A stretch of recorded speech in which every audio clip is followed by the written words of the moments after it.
24-এর গণ আন্দোলনের যে আকাঙ্ক্ষা ছিল, শত শত শহীদের মৃত্যু, শাহাদাত এবং সর্বশেষ শরীফ ওসমান হাদির যে ত্যাগ, এই ত্যাগের মধ্য দিয়ে যে আকাঙ্ক্ষার সনদ আমরা সবাই স্বাক্ষর করেছি, সেই জুলাই সনদ যে আকাঙ্ক্ষার জন্ম ম্যান্ডেটের মধ্য দিয়ে তৈরি হয়েছে, সেটা যেন কোনোভাবে ভুলণ্ঠিত না হয়।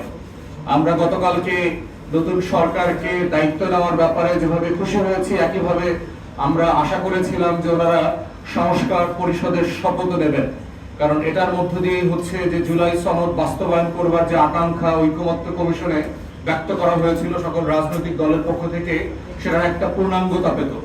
তো আমরা এখনো আকাঙ্ক্ষা করছি এবং আশা করছি যে এই সরকার অবিলম্বে জুলাই সনদ বাস্তবায়ন করবার জন্য যা যা করা দরকার সেগুলো করবেন।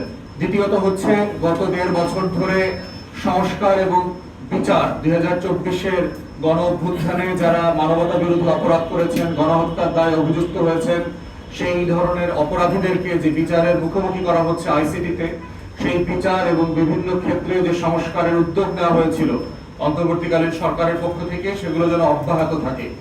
আমরা বোধ করছি কোনোভাবে দলীয় সরকার সেই আকাঙ্ক্ষা থেকে যেন সরে না আসেন। বিচার এবং সংস্কারের এই দায় কোনোভাবেই পরিত্যাগ করা অথবা অ্যাভয়েড করবার মতো জায়গায় আমরা নাই। আওয়ামী লীগকে পুনর্বাসন করবার বিভিন্ন আকাঙ্ক্ষা বিভিন্ন জায়গায় আমরা দেখতে পাচ্ছি। বিচার ছাড়া সেই আকাঙ্ক্ষার ন্যূনতম বাস্তবায়ন করবার চেষ্টা করলে এই দেশের 24-এর ছাত্র জনতা কোনোভাবে মেনে নেবে না।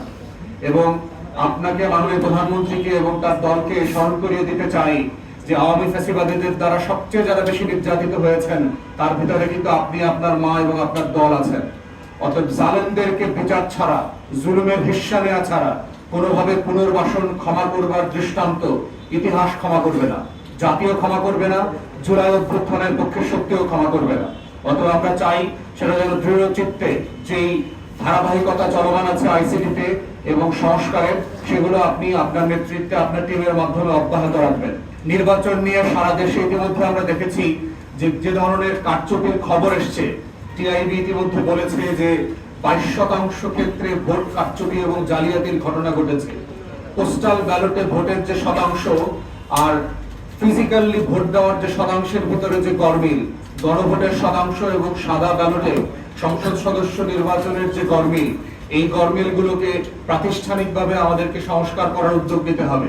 55 বছর পরে এসে একটা রাষ্ট্র চটদখলের মতো করে নির্বাচন করতে হয়, এটা কারোর জন্য কাম্য না।